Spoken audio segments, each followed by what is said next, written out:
Hi, welcome back to my channel. This is the Mental Wellness channel with Waihiga. If you are new here, I hope that you stick around and take a listen to what I have to share.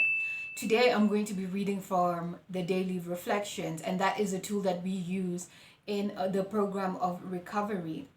If you don't know, I'm an alcoholic. I am a recovering alcoholic. And I normally read from the Daily Reflection, which is a tool that we use in recovery. And then we'll discuss it at the end. So let's get into it. Learning to love ourselves. April 24th. Alcoholism was a lonely business. Even though we were surrounded by people who loved us, we were trying to find emotional security, either by dominating or being dependent upon others. We still vainly tried to be secure by some unhealthy sort of domination or dependence. And that's from As Bill Sees It, page 252. When I did my personal inventory, I found that I had unhealthy relationships with most people in my life. My friends and family, for example. I always felt isolated and lonely. I drank to dull emotional pain. It was through staying sober, having a good sponsor, and working the 12 steps that I was able to build up my low self-esteem. First, the 12 steps taught me to become my own best friend. Then, when I was able to love myself, I could reach out and love others. I can really relate to that reading. I think when I first came to recovery, when it first dawned on me that I needed to get sober, and I needed to get sober to save my life so that I can live, I didn't realize that it was going to be a journey of self-love. I didn't realize that it was going to be a journey of going internally. I thought that everything was going to be fixed externally. That's what I had been led to believe in the first rehab that I went to. And that's just what I thought recovery and sobriety was about. That it's an outside job. And it's actually not. Recovery, sobriety, life, and the journey of recovery is all an inside job. And it all depends, the quality of your recovery, the quality of your sobriety depends on the work that you were doing on the inside. Loving myself. I never really loved myself, ever. And I thought loving myself meant that I buy myself things, I date myself, I take myself to movies. I thought loving myself meant self-care in the sense of aesthetics.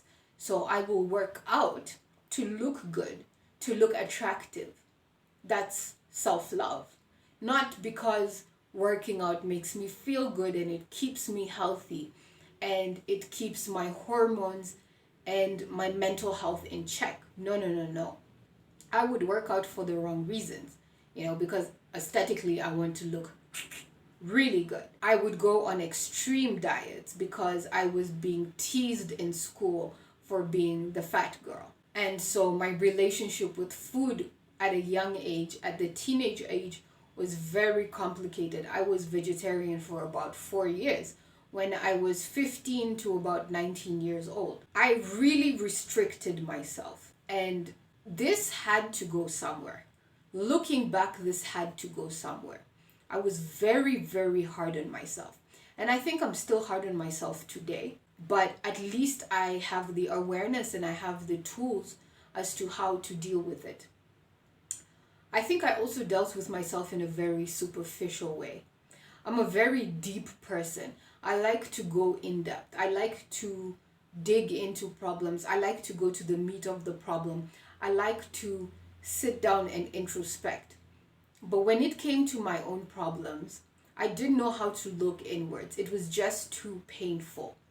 It was simply just too painful. So when it came to loving myself, I did not understand and I didn't know how to do it. I think I hated myself most of my life. I have really hated myself most of my life. It's only when I put down the drink that I was given this program of recovery. I was shown how to love myself. How to love myself, number one, is not drinking, one day at a time. When I'm not drinking, I make decisions that are really good for Waihiga. I'm not making decisions out of instinct or out of just raw live wire instincts when I'm drunk. When I'm drunk, I mean anything goes.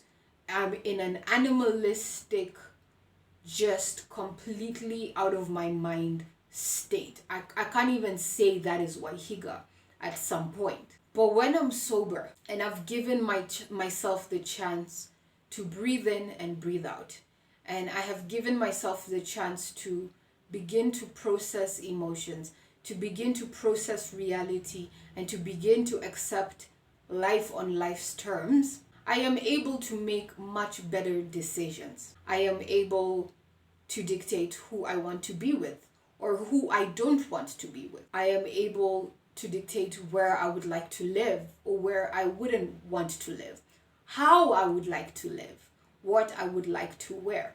These things all make a difference as opposed to how I would conduct myself if I were living in active addiction. If I were drunk, it would be a completely different thing. I would wear different clothes or not so many clothes. I would attract different kind of partners, and it would all be based on my need to drink alcohol. Where I would live would have to be based on my need to drink alcohol.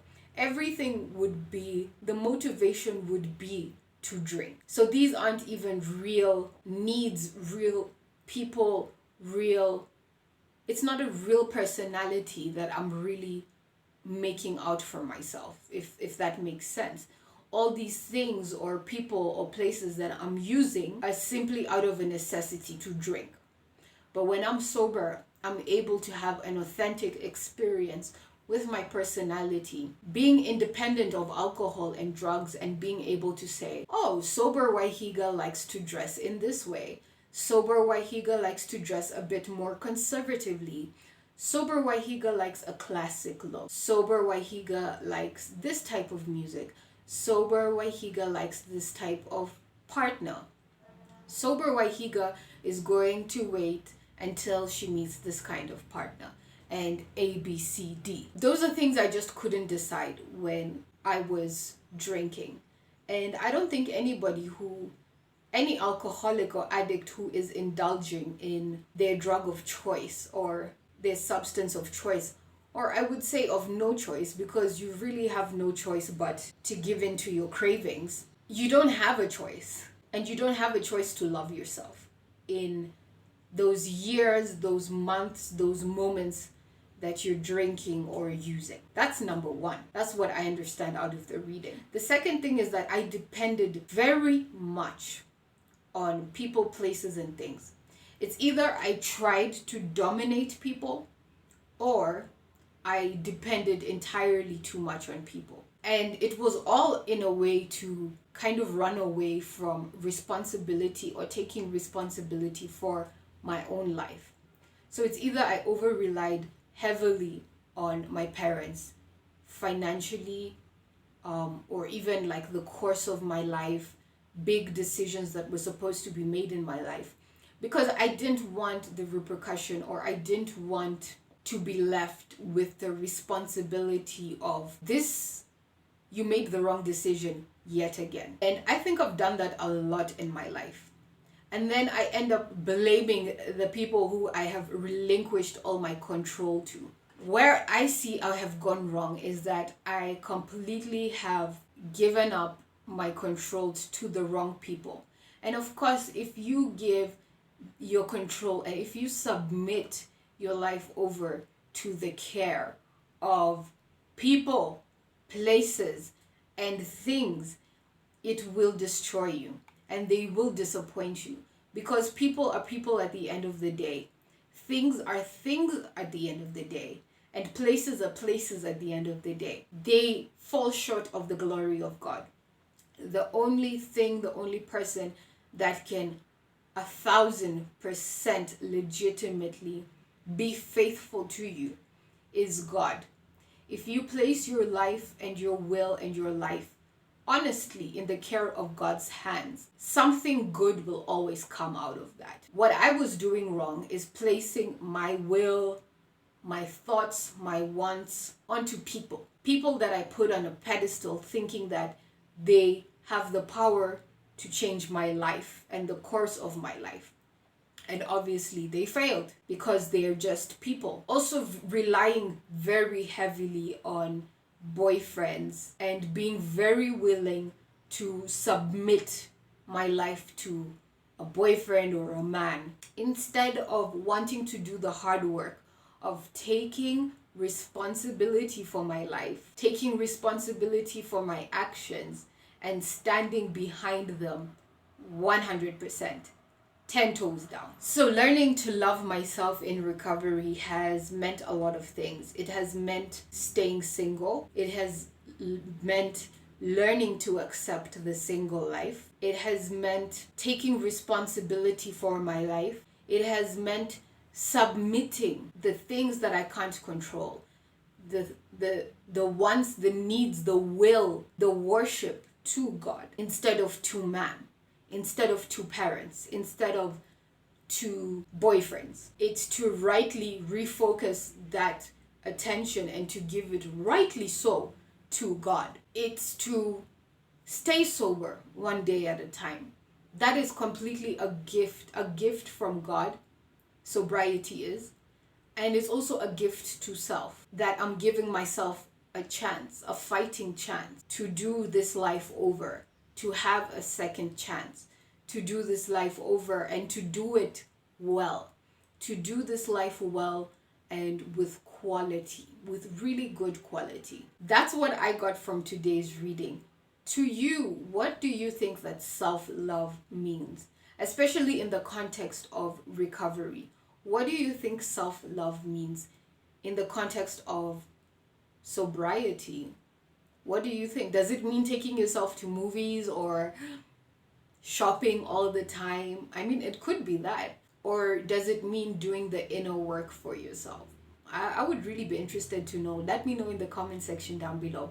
Until the next video. Bye-bye, guys.